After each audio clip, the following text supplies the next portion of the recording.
Hello everyone! This is Pat Cardoza and this is the meaning behind my latest single, Kailan Ka Babalik, line per line.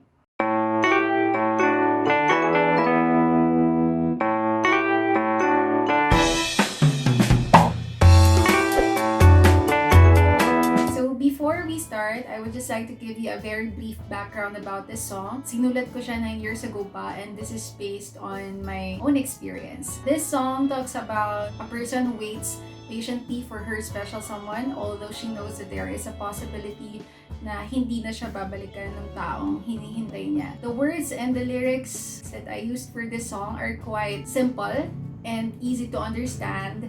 But without further ado, let's start dissecting the song, Kailan Ka Babalik. Sa bintana ako'y nakasilip, tinatanaw ang madilim na paligid. This line takes me back to the time when I was actually writing the song, and kaya nilagay ko na madilim na paligid kasi sinulat ko siya during the sunset. And just so you know, I love sunset so much because it sets a melodramatic feeling. Also, sunsets remind me that some endings are also beautiful. Nasan ka, kailan ka babalik? This line is very simple, but for me, it signifies frustration. Kasi during this time, it was very frustrating not to have the means to get to where the person was, and it was also frustrating not to be with the person whom you want to be with. Yung line na kailan ka babalik, it sets the mood for the whole song, and ito rin yung lagi kong tinatanong kung kailan ba siya babalik. Because he promised that he would come back. Tumatakbo ang kamay ng orasan. Yung line na to, it's like I'm being transported into my old bedroom when I was younger and there was a wall clock hanging on the wall. Meron siyang very annoying sound na parang siya lang yung maririnig mo kapag nandun ka sa loob ng room. Tapos parang niyang nire-remind sa'yo na ang tagal-tagal na nung paghihintay mo. At tila bang mga mata ko'y ayaw ng tingnan. This line is parang ina-express ko yung pagkainip sa paghihintay. Kasi di ba kapag naghihintay ka, parang pakiramdam mo yung oras ay sobrang bagal. Kahit months pa lang yung lumilipas, parang pakiramdam mo, isang taon na yun. At tila bang mga mata ko'y ayaw ng tingnan. Ang tagal, ang tagal. This line is just an emphasis for the first two lines na nauna sa kanya, na natatagalan na ako sa oras at sa paghihintay. Ngunit ako'y maghihintay sa iyong pagpapalik.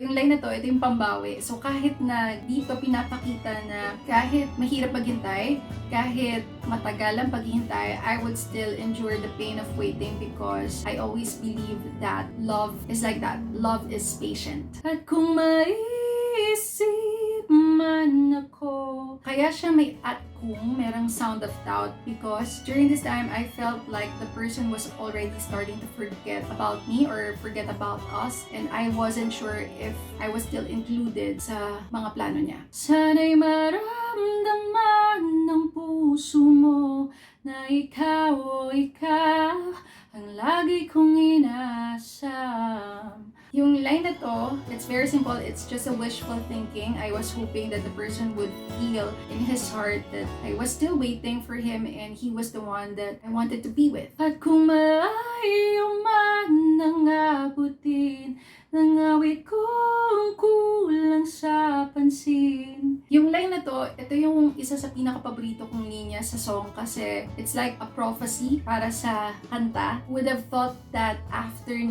years may kalalagyan yung kantang na yung awit kong kulang sa pansin, meron ding makakapansin. It just feels very wonderful na nangyari lahat. Mahal ko, sana ito iyong dinggin. Na sana mapakinggan niyo yung song na to, not just the song but also the message that it wants to convey. But this is only applicable 9 years ago. Sa kwaderno ay aking inipit, mga sulat mong tunog ay langit. Etong line na to, ito naman yung pinaka-paborito kong linya sa song na to because it represents who I am as a person. I like collecting and receiving handwritten letters because for me it's more meaningful, and totoo na iniipit ko siya sa kwaderno or sa notebook. And kaya nilagay ko na tunog ay langit because the tone of the letters were very heavenly. Kaya siguro very heavy kasi na-receive ko siya during the times when the relationship was still new. And di ba kapag bago yung relasyon, parang feeling mo nasa cloud9 ka. Kaya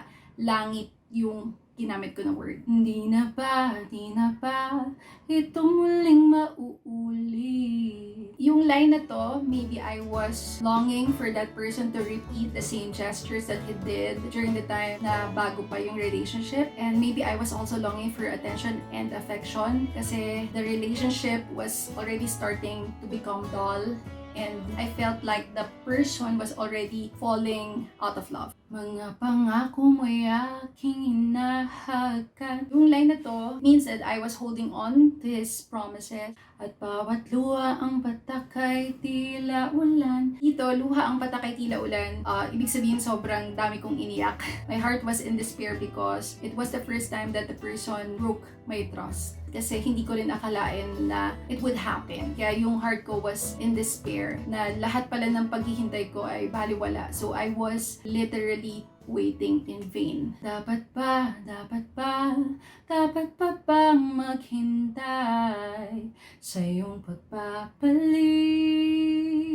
Yung line na yon, I was already confused. Should I wait or should I just move on with my life kahit wala yung taong yon, kahit na nangako kami sa isa't isa na we will build a future together. So, ayun, confused. Mahalumisan na ang araw. Mahalumisan na ang araw.